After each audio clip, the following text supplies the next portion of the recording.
मित्रांनो, स्टार प्रवाहाची ठरलं तर मग ही मालिका सध्या चांगलीच लोकप्रिय आहे. या मालिकेतील अस्मिताची भूमिका साकारणाऱ्या अभिनेत्री मोनिका दबडेनं काही दिवसांपूर्वी चाहत्यांना गुड न्यूज दिली. मोनिका आता खऱ्या आयुष्यात लवकरच आई होणार आहे.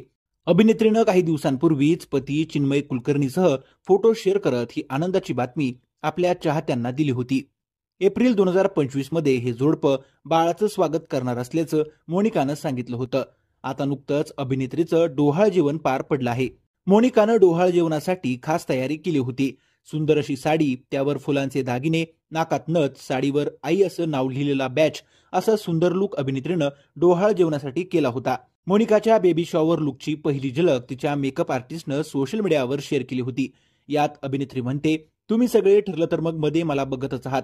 मी अस्मिता नावाची भूमिका करते. माझं खरं नाव मोनिका दबडे आहे. अस्मिता करताना मला छान मजा येते. तेव्हा मालिकेत काम करताना मी वेगळ्या रूपात असते. तसंच एक वेगळं रूप मला आज सई मेकअप आर्टिस्टनं दिलं आहे.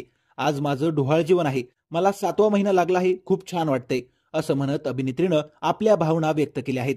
ठरलं तर मग मालिकेतील तिची भूमिका नकारात्मक आहे. तरीही अस्मिताशिवाय सुभेदारांचं घर नेहमीच अपूर्ण वाटतं.